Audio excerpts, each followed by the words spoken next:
From our Toronto studios, this is the Muslim News on Muslim Network TV. Assalamu alaikum, I am Ahmed Ramadan. UN investigators say Israel is committing genocide as more Western nations formally recognize Palestine. This and more are coming up on today's show. Stay tuned. President Donald Trump is asking Congress to approve approximately $6 billion in more weapons for Israel. This comes even as Israel faces global outrage over its genocide in Gaza. If it is approved, the contract would add to the $12 billion in U.S. military aid that has already been cleared for Israel this year.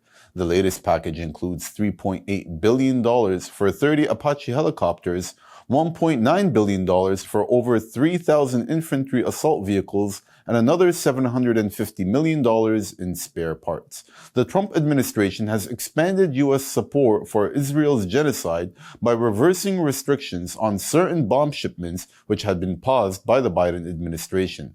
The move stands in contrast to a number of U.S. allies who have already restricted weapons to Israel.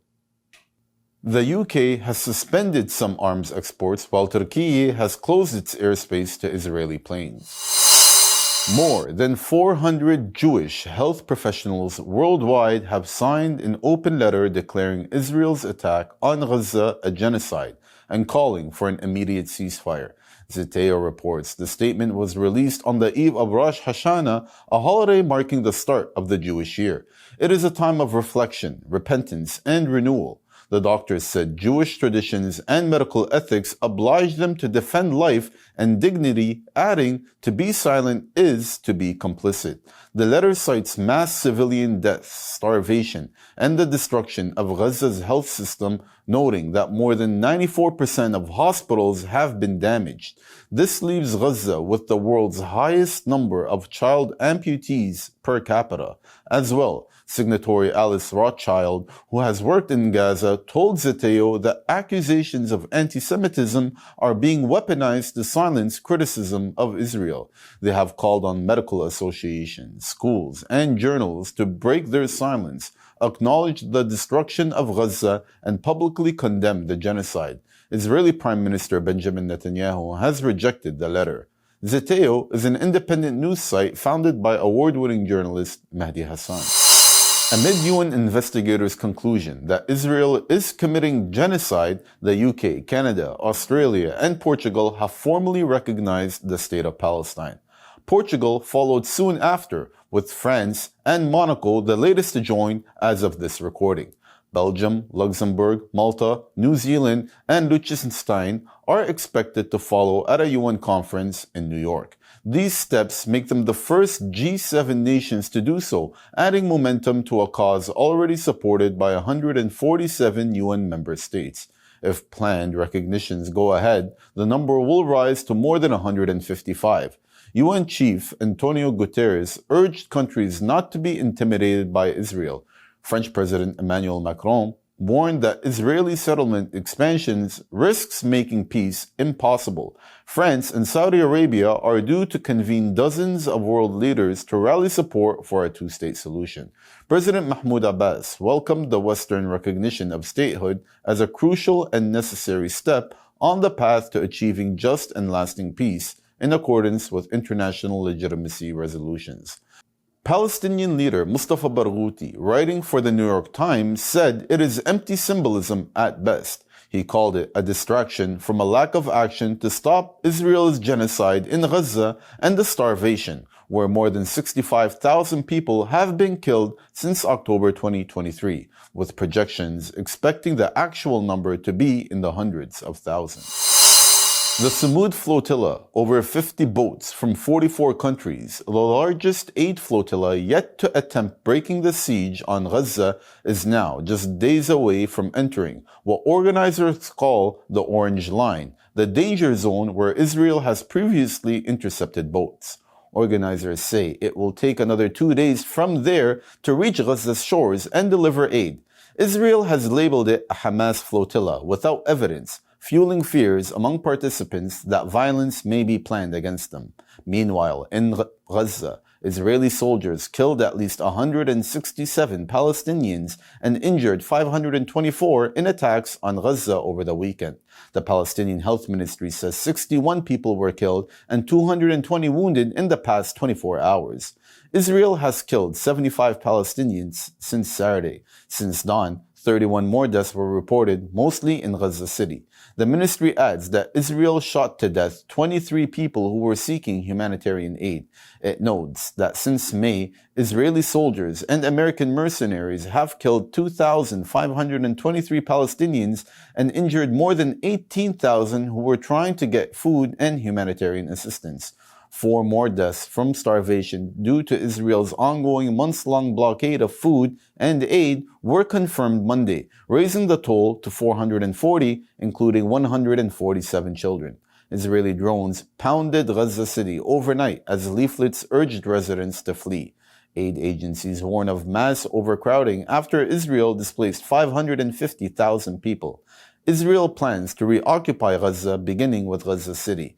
Israel's genocide in Gaza has killed more than 65,000 people and wounded 166,795 since October 2023, most of them women, children, and the elderly and civilians. Thousands more are believed to be buried under the rubble. As many as 325 former European ambassadors and senior officials have urged the EU to sanction Israel over its genocide in Gaza. In a joint letter, they warned that Gaza is turning into the graveyard of international law and human rights. The signatories are demanding the suspension of the EU-Israel Association Agreement, a halt to arms and military trade, and targeted sanctions on Israeli political and military leaders. They are also calling for a ban on imports from illegal Israeli settlements and restrictions on Israel's access to EU-funded programs. The former envoys cited staggering figures of killings and displacements. They said 400,000 people have been displaced in recent weeks, and Israel's man-made famine is affecting 500,000 people. They also pressed EU states that have not recognized Palestine to join the nations that have done so, insisting that urgent action is needed to uphold international law.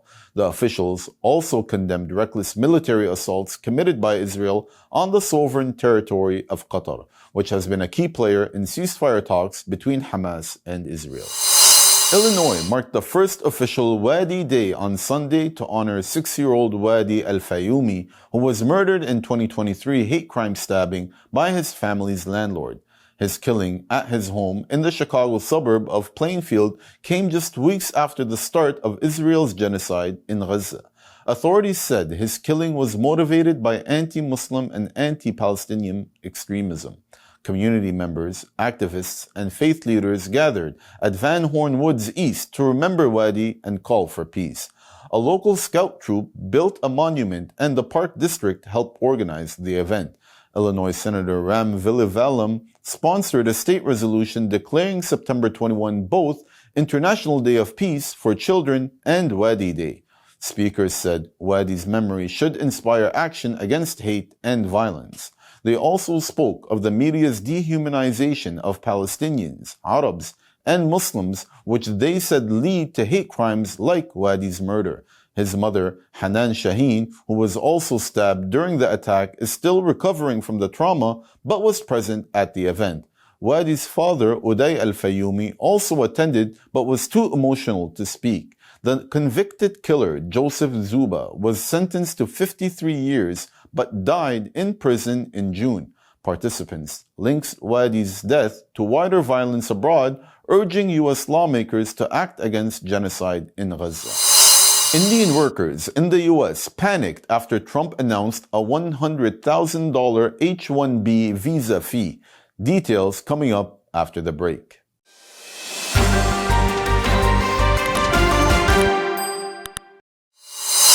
Welcome back. California is now the first state in the U.S. to ban most law enforcement officers from covering their faces while on duty. The law applies to local and federal agents, including immigration officers. However, state police are not subject to the legislation.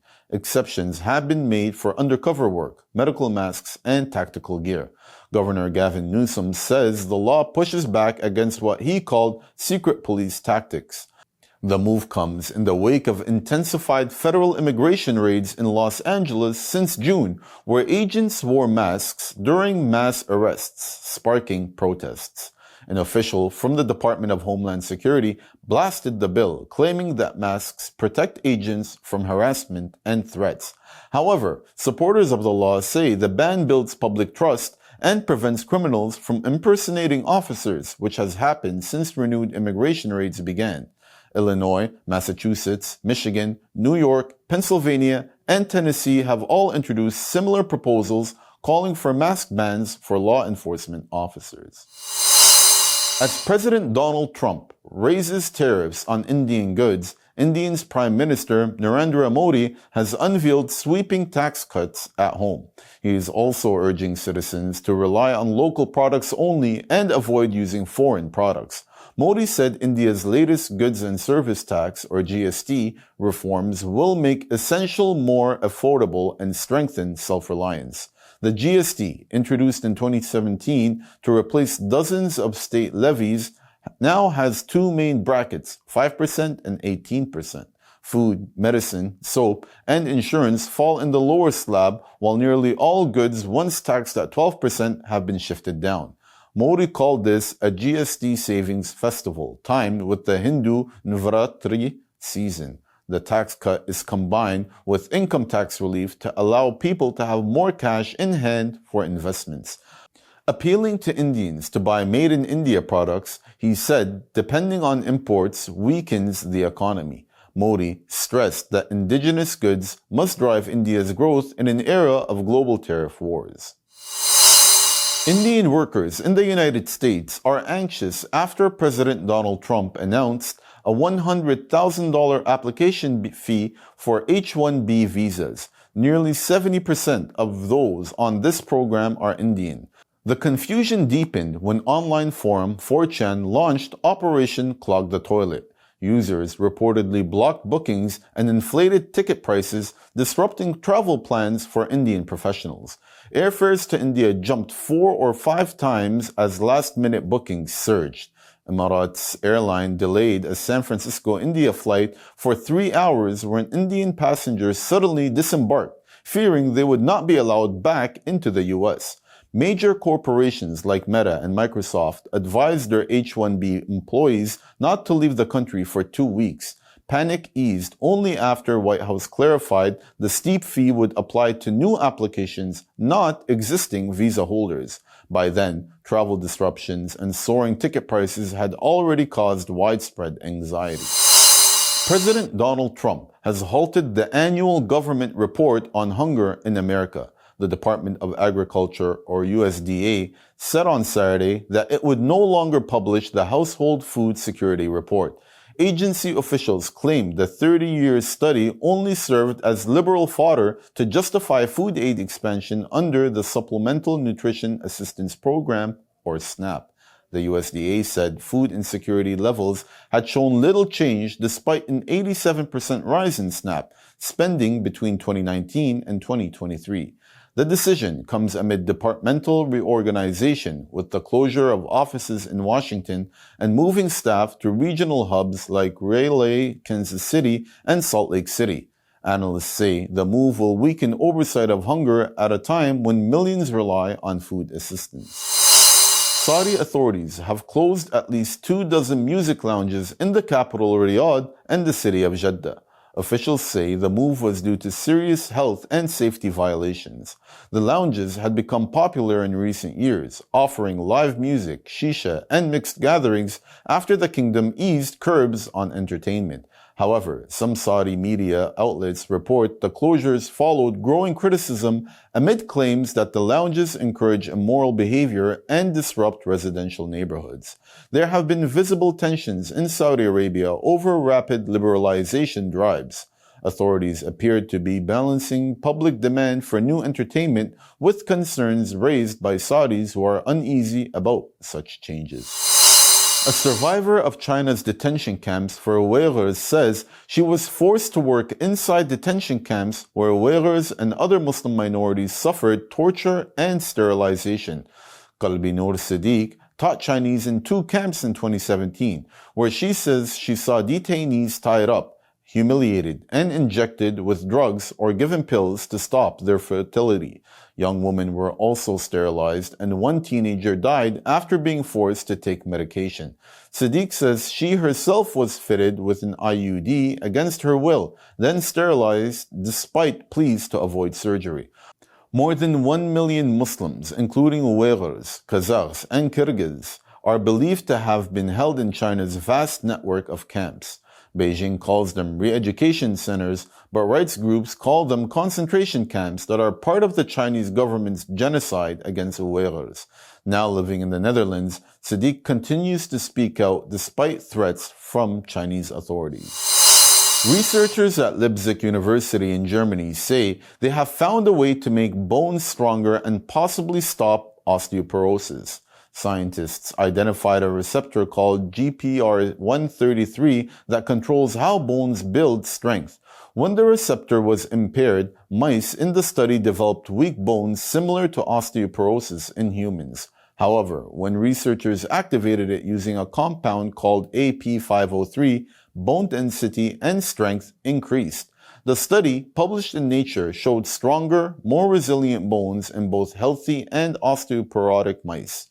Experts say this discovery could lead to new treatments for millions living with bone loss, especially older women after menopause. Researchers believe the receptor could be the key to protecting bones and muscles in an aging population. That's all from our Toronto studios. Thank you for watching Muslim News. We are a community channel dedicated to bringing you stories you can trust. Please like, share, and subscribe to our content. You can also comment to let us know what you think of our coverage. You can donate now by visiting muslimnetwork.tv/donate. For more content, keep watching Muslim Network TV. Salam.